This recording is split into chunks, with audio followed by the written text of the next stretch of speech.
Well, hey guys, it is John C. Morley here, serial entrepreneur. It is great to be with you on Inspirations for Your Life this evening.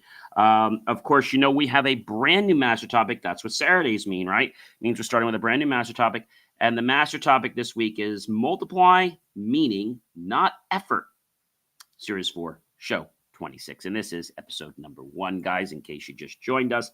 Hey, guys, if you are thirsty, feel free to get yourself some water. I know I've got some RO water just sitting here on the counter.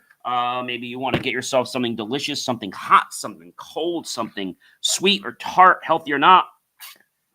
Go ahead and do that and hurry on back from the kitchen.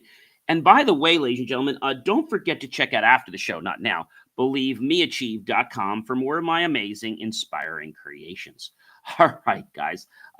So we'll get into the show because I know you guys are anxious to hear what I have to say because I have a lot to say.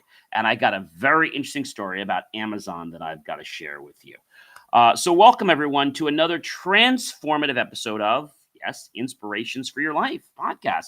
I am your host, John C. Morley, serial entrepreneur, podcast coach and host, serial entrepreneur, video producer, and so many other things. And whether you're on the go, reflecting in your quiet time, or seeking the next push forward in your life or leadership journey, you're in the right place.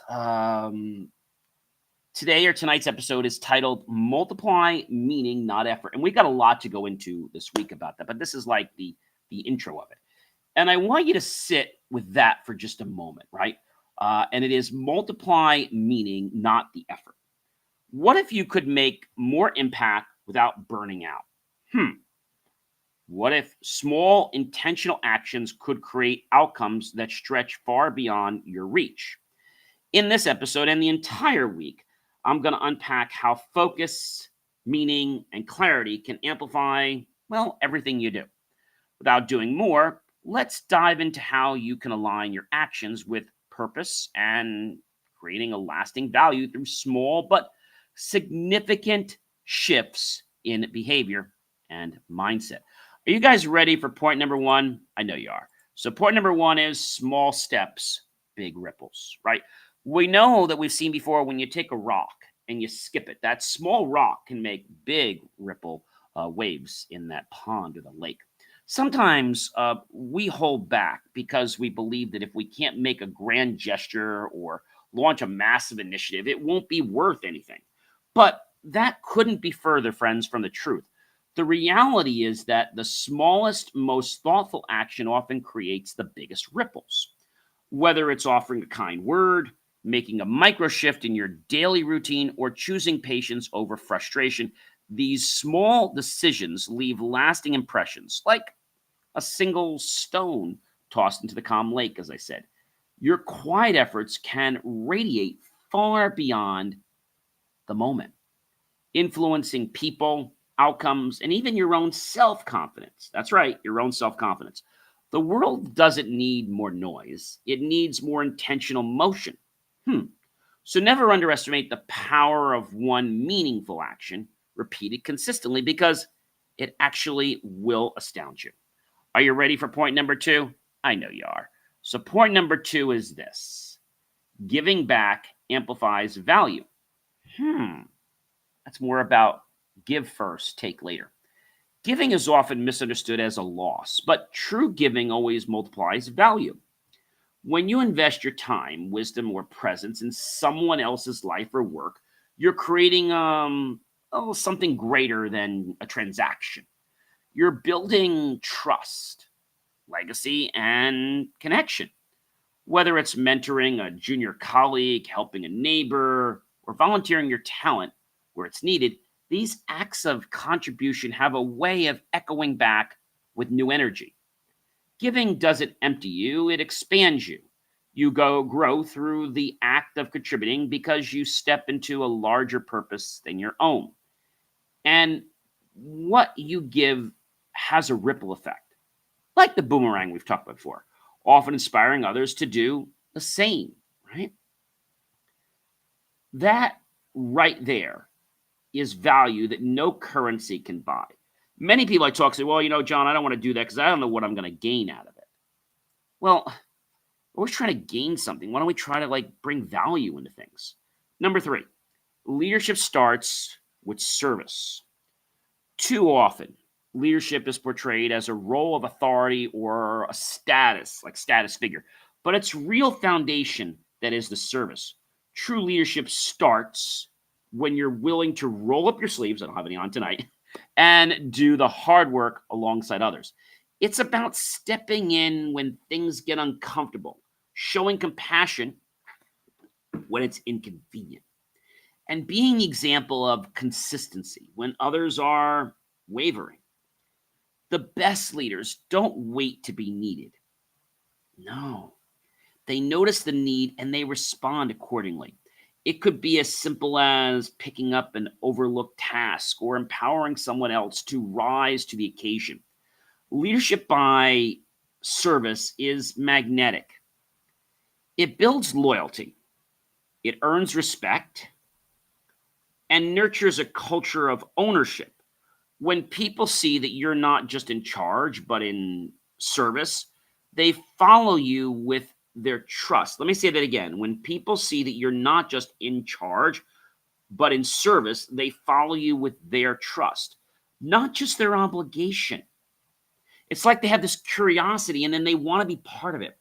Number 4, guys, structure drives results. Passion may be the spark, but structure is the engine that keeps things moving forward. Without structure, guys, great ideas stall. Structure gives your goals a roadmap, your routines a rhythm, and your teams a framework for success. It's not about being rigid. It's about being intentional. We've talked about this before. Think about your calendar, your team meetings, right? Your habits. How are you set up to support in that particular way? I mean, how does that work in your own life? And I think that's a question that many people don't really understand. They don't understand why that works a certain way or why that's not working a certain way. And so again, think about your calendar, your team meetings, your habits, and how are they set up to support the results that you want. When, this is key, guys, structure is thoughtfully designed, it actually frees you up to be more creative, spontaneous, and effective. The key is clarity. Know what needs to happen when it needs to happen. Let me say that again. Know what needs to happen when it needs to happen and how it should unfold. That level of focus, guys, okay, turns vision into progress, one action at a time. Number 5, traditions shape identity. And I'm not just talking about the holiday time.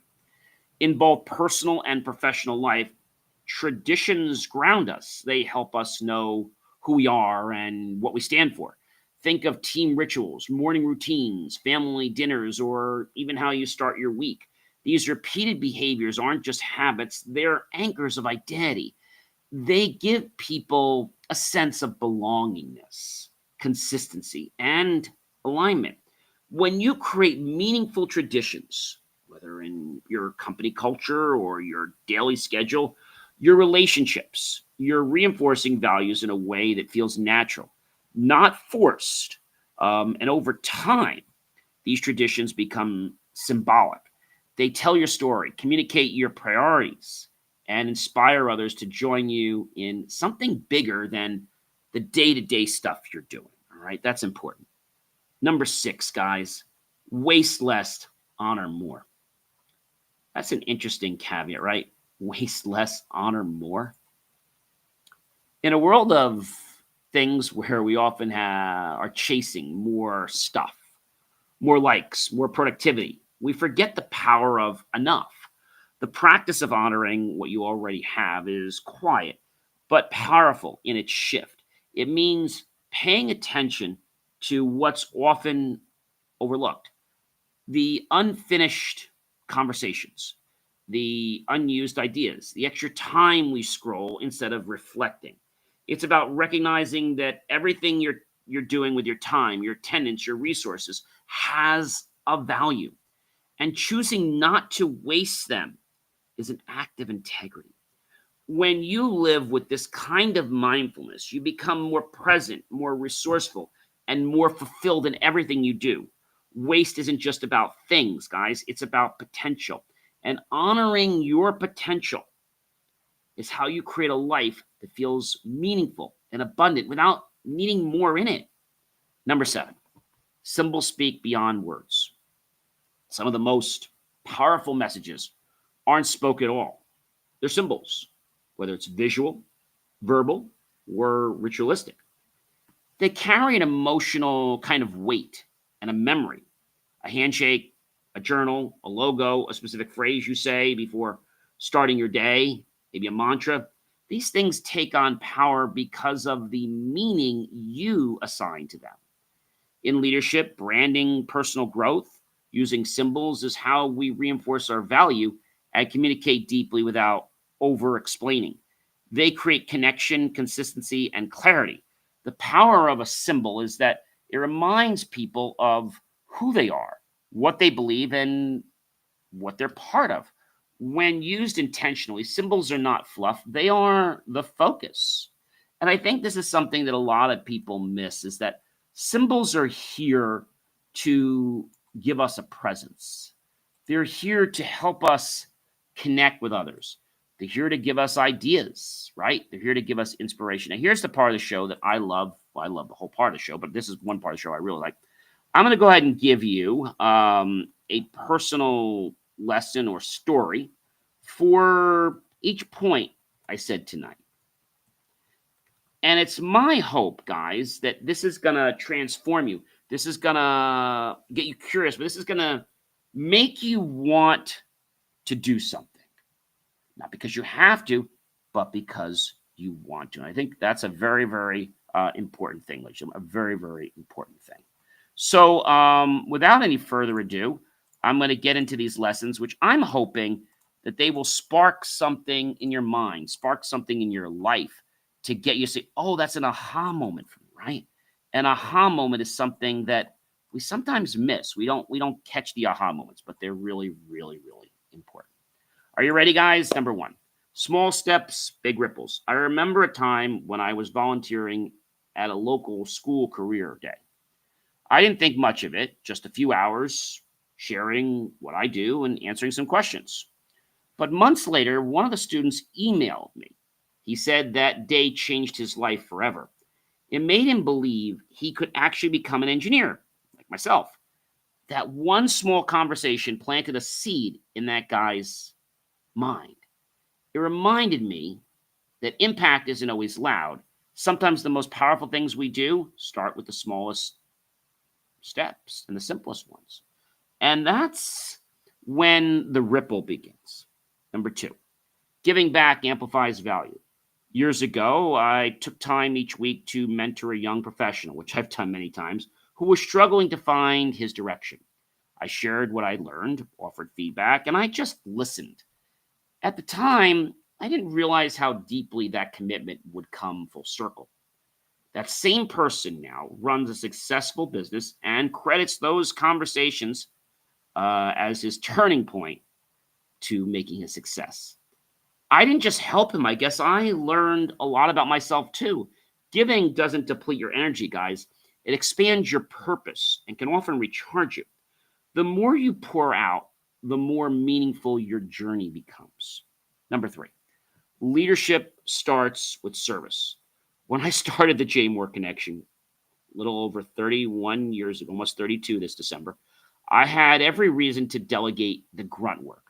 But I always made it a point to show up and do what needed to be done, even if that meant crawling under desks to fix a cable or staying late to handle a client crisis. That earned me more than respect. It built a bond with my team, and they saw that it wasn't just issuing orders from me. I was right there with them in the foxhole. That kind of leadership isn't taught in books or schools or colleges. It's modeled in moments of life. Service is what makes leadership real. Number 4, structure drives results. I've said it before and I'll say it again. I used to be someone who resisted routine. I thought it limited creativity, but over time I saw that there's truth. And the most creative breakthroughs happen because of a structure. Now you can still have some free flow, but you need some structure. And not in spite of it, when I finally built a consistent system for my content planning and client communication, everything just took off. I had more mental space, better outcomes, and less stress. It wasn't about rigidity, it was about rhythm and flow. And that rhythm gave me freedom with structure, passion, and any kind of fizzling out. Because without those things, it would have just died. With it, everything just grows. Number 5, traditions shape identity. Every Friday, I have a quiet ritual. I reflect on the week, write 3 lessons I learned, and express gratitude even for the challenges. It may seem small, but it's become a cornerstone of who I am. It keeps me grounded, focused, and true to my values at the core. That tradition shapes my identity, and it's one of the reasons I show up every week with clarity and intention on this podcast, in my business, and in my life. We don't just live traditions, guys. They live within us. Number 6, waste less, honor more. There was a time when I had piles of notebooks filled with ideas I never acted on. One day I went through them and realized I had been sitting on gold. Not because I needed more content, but because I had failed to honor what I already created. And since then, I made it, guys. But I want to tell you that this did not happen overnight. This took some time. And that time is something that I think a lot of people don't really understand, but it's important. All right. And so when you recognize that you have value, you can react to it. So I made a point to use repurposing and reflecting on everything. I build a cornerstone, whether it's content, connections, or conversations. I no longer let good things go to waste. Honor creates value. Remember that, guys. Honor creates value. Honor creates value. Waste erodes it. Number 7, symbols speak beyond any words that you could ever imagine. One of the most powerful moments in my career was gifting a team member a pen with a word. You know what the word was? Impact, engraved on it. And it wasn't expensive, but it meant everything to that person. That pen sat on his desk for years. He said it reminded him every day that what he did mattered. That small symbol connected him to the bigger picture. I've learned that words, gestures, and even visual anchors can carry more weight than the best speeches. Symbols speak to the soul, and use them intentionally. I think this is a perfect time to talk about this situation when we talk about multiply meaning, not effort. So today, I had gone on Amazon to order something, and I've done that many times before, and I have Prime.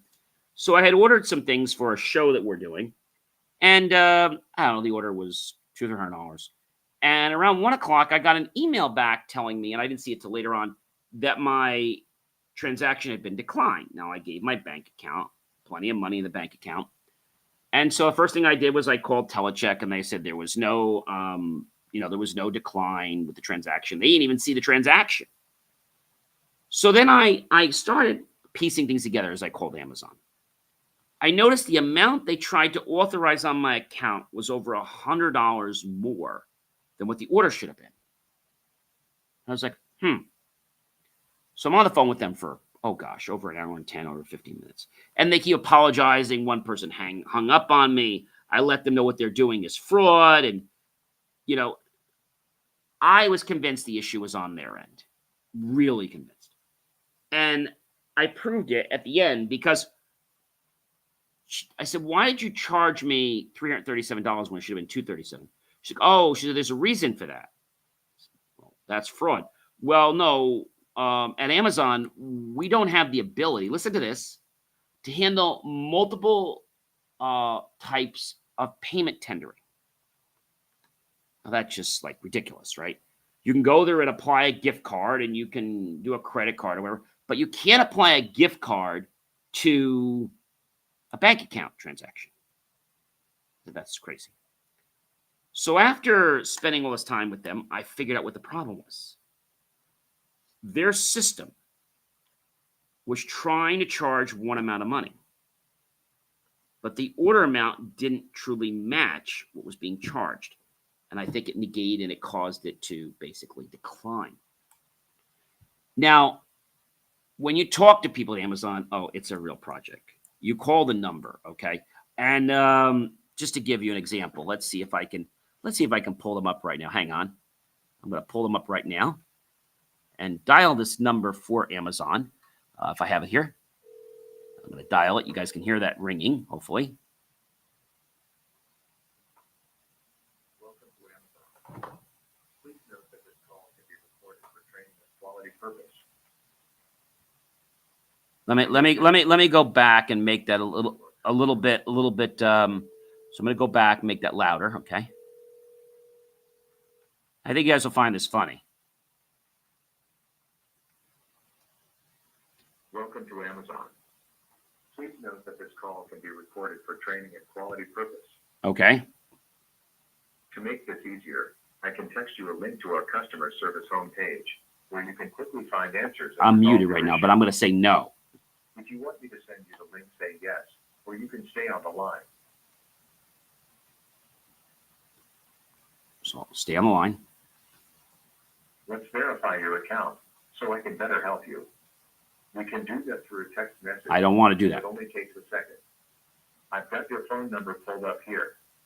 Can I send you a text message to verify your account? No.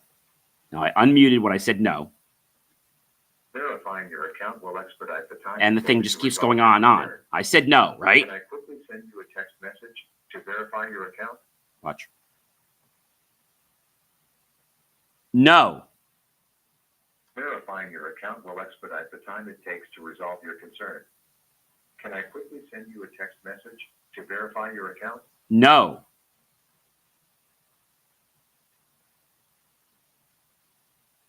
For customer support in Spanish, press 9. Otherwise, please hold.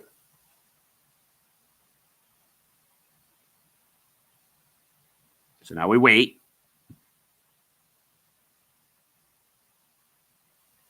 Now, to get you to the right agent, can you please say a few words about what you need help with?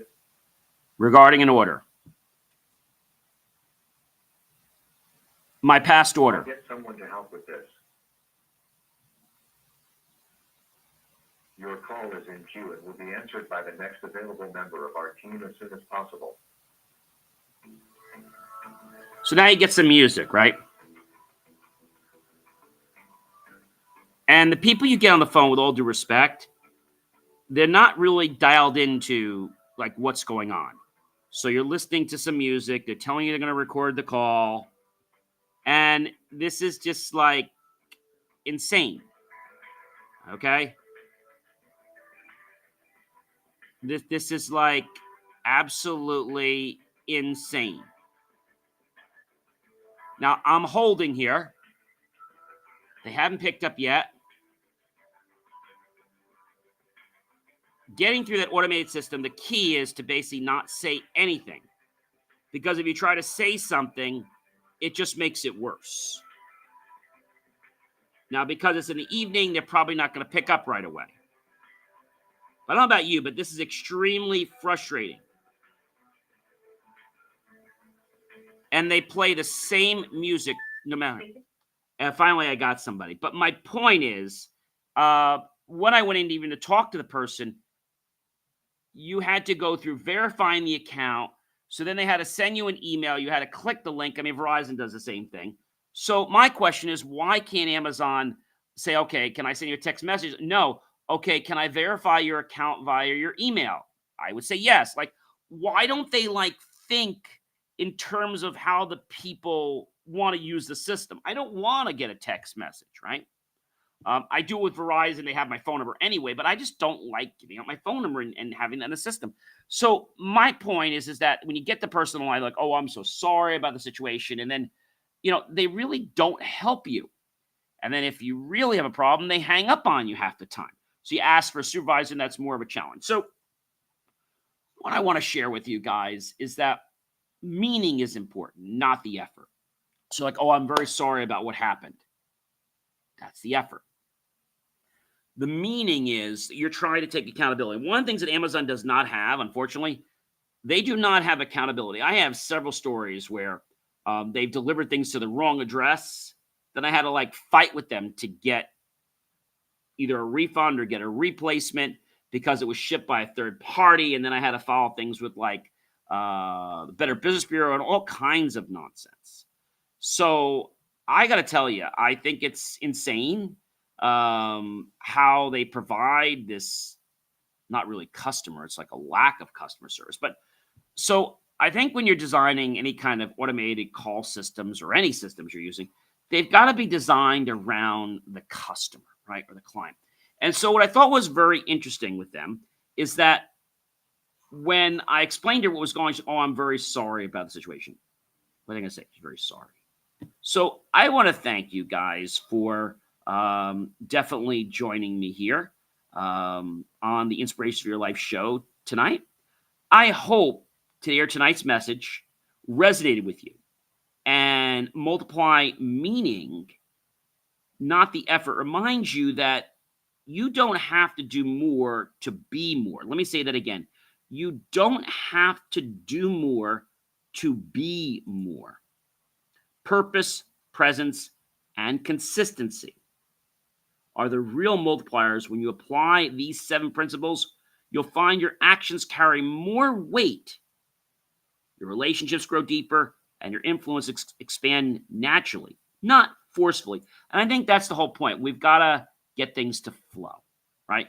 We've got to get them to flow, because if we don't get them to flow, and, we try to push, like, if you try to push, right, a square peg through a round hole, well, that's not going to work so well, right? So I think if we understand what the meaning is, not the effect, right? The effect will be better, and people will be more willing to help you. So when you dial, they want you to go to a chat system, right?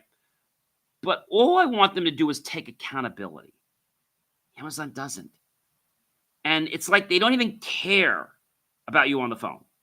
It's probably one of the worst customer service experiences I've ever had before. So I hope tonight gave you at least an entry point into why we're going to be studying multiplying meaning and not trying to just push the effort up. I think that's a big issue for everyone. When we learn that it's about the meaning and the why, everything else sort of takes care of itself. Ladies and gentlemen, I'm John C. Morley, serial entrepreneur. Do check out BelieveMeAchieve.com for more of my amazing, inspiring creations. Catch you soon.